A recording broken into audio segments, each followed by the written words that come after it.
Welcome everyone to Mission Millennial Z Alpha Generations, where we share the other side of the creation story with today's youth. Today is going to be a new series that we entitle Responding Live to Internet Atheists and Theists.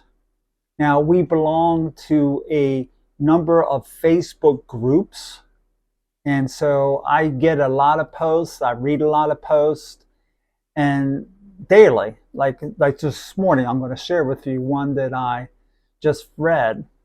But I want to be able to quickly respond to these things live, so to speak, meaning that I'm going to respond right away as opposed to waiting a long time or making a long protracted video. I'm going to try to deal with it straight up. Now, we already have a couple series that we entitled Lovingly Refuting Internet Atheists, and another one that we titled Lovingly Refuting Internet Theists, because even though I'm a theist, I deal with error on either side that I see fit in dealing with. If somebody's in error, I like to point it out. And if you think I'm in error, I'm willing to hear whatever you have to say. So just leave it in the comments section below, whatever criticisms you have of what I'm saying. Now, in today's video, we're going to be listening to what this one guy said on this particular group called Atheism, Debunked, and Exposed group. Now, I agree with what this guy says in principle, but there's something that I disagree with, and I'll point that out as we go along. Atheism is dead official, and he's got a death head as a symbol here. Interesting. All right. Now, he says abiogenesis has zero proof. Let's read his comment here, his leading comment. And there is no known mechanism for it. It's a complete fabrication. Life has never been found to come from non-life, not in nature or any lab experiment. Life only comes from life, and only after their own kind. This has been observed so consistently, it's called the law of biogenesis. God is the only one who could create life, and that fact is stated in Genesis and proven by all science. Now, I'm going to take issue here with this, the way he uses the word proving, and you'll see what I mean as we go along. I can let's open it up wide. I can completely prove God and creation using science exclamation point. Now, this is where I have to differ with this guy, even though I agree with the basic thing he's saying in his post, but completely prove God's existence? I mean, that is extreme. I think it's obvious that from a standpoint of empirical proof, empirical science, and I think us atheists need to admit this, be willing to admit this, we can't prove God empirically. I can't show you God. You can't see God. Empirical evidence has to do with things you can see and demonstrate. Now, the other side of the story is also true, that atheism can't prove their theories empirically. Why? Because the beginning of the universe out of quote-unquote nothing was, in their minds, an unobserved historical fact, right? They think it's history. It falls into the realm, this is what I'm trying to say, the historical sciences. We can't see it, so we can only put forth theories. That's why atheists have many theories. Top atheist scientists have many theories about how their universe came into being. Many theories. And they have competing theories, and they debate each other over these things. If it was empirically proven, there wouldn't be any debate. We don't argue whether Jupiter exists. We can see it, correct? So both apply. Atheism and theism have a empirical evidence deficit. They can't prove it that way, to belabor the point. So let's get back to this post. The law of biogenesis in nature, life comes from only life, and that of its kind. Now, let's talk about this briefly. I'm going to post my comment on this right now, and we'll read it. I agree wholeheartedly, but perhaps you should put the word prove in quotation marks. And this is my big beef with this particular post. I don't know if you can call it a big beef. I guess you can in one sense. Top Christian apologists use more modest terms. William Lane Craig says something like this: arguments for God, quote, whose premises are more valid than their negation. In other words, you can make arguments for God whose premises are more valid than their negation.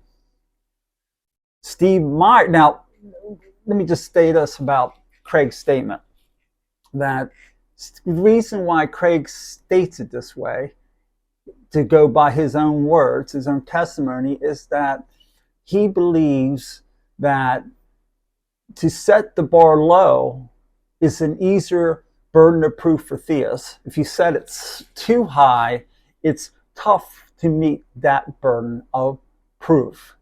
So he thinks it's a more modest claim to state arguments whose premises are more logical than their negation. All right, back to what I would tend to agree with. More so, Steve Myers never says proves, but instead uses the word compelling. Even Richard Dawkins. Okay, let me just say this. I think this is more applicable, more sensible to say compelling. The evidence for God's existence, the evidence that God is the reason there's something rather than nothing, is very compelling. You look at the scientific data and arguments based on that, the evidence is compelling, no doubt. And especially so when it comes to the origin of life, which we're talking about more specifically here. Steve Myers never says proves, but instead uses the word compelling. Even Richard Dawkins, in moments of candor, will say you can't prove God doesn't exist, but rather current science demonstrates, quote, God almost certainly does not exist. All right, let's post this here on this Facebook group, and let's read a few more comments here.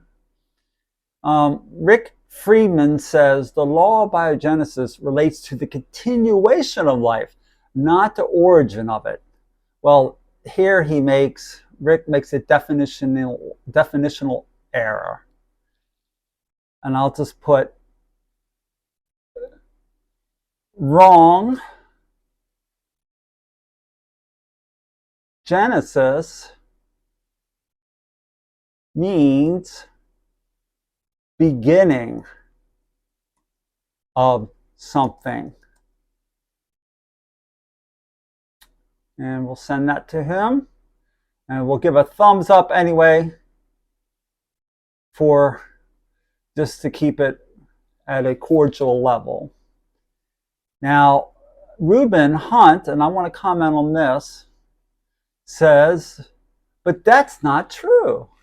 Abiogenesis is a flourishing field of research. We have multiple working hypotheses for the origin of life. Now, that sounds very convincing. We have multiple promising hypotheses for the origin of life. But the problem is we don't. If we did have multiple promising hypotheses, you wouldn't find that most origin of life researchers, in moments of candor, admit they haven't the foggiest idea how that first self-replicating cell from which all life allegedly evolved, how that's all came into being. They simply don't. Richard Dawkins, if you watch the documentary Expel No Intelligence Allowed, in that interview, when asked about this question, he says, nobody has any idea how that first self-replicating cell started. And if anyone says they do, they don't know what they're talking about. So think about that. Let's get back to his quote. Rubin's quote, we have multiple working hypotheses for the origin of life, but beyond that, there's no line between non-life and life. It's a spectrum of complexity. What? Beyond that, there's no line between non-life and life? Is there a line between non-existence and existence? When we didn't exist, when we didn't exist, is there a line between the time we didn't exist before we were born, before we were conceived, and when we did begin to exist? Of course there's a line to that, a very distinct line. And also there's a line between when life started and when it didn't. Now let's get back to his quote. It's a spectrum of complexity. I'm not sure what he's trying to say with that. It's a continuous difference, not a discontinuous one. This is why biologists cannot agree on one definition of life. There isn't one. Yeah, I don't know what he's trying to say there. If you have any idea, maybe I'm missing it, just leave it in the comment section below. I'll end on this. Suffice it to say, we don't have certain types of proof, empirical proofs for God's existence and the beginning of life, that God created life. We don't have empirical proof, but we do have many compelling arguments for our conclusions. To me, where I can say just the opposite of Richard Dawkins, God almost certainly exists based on the scientific data. Now, I know God exists apart from scientific data, but I'll leave that for another video. How you can know God exists is a video I'll be producing in the future. So if you like this video, please hit the like button. And if you haven't subscribed already, please subscribe. We would appreciate it if you would, and pass this channel on to others who you think might benefit from hearing the other side of the creation story. We'll talk to you later. Bye-bye.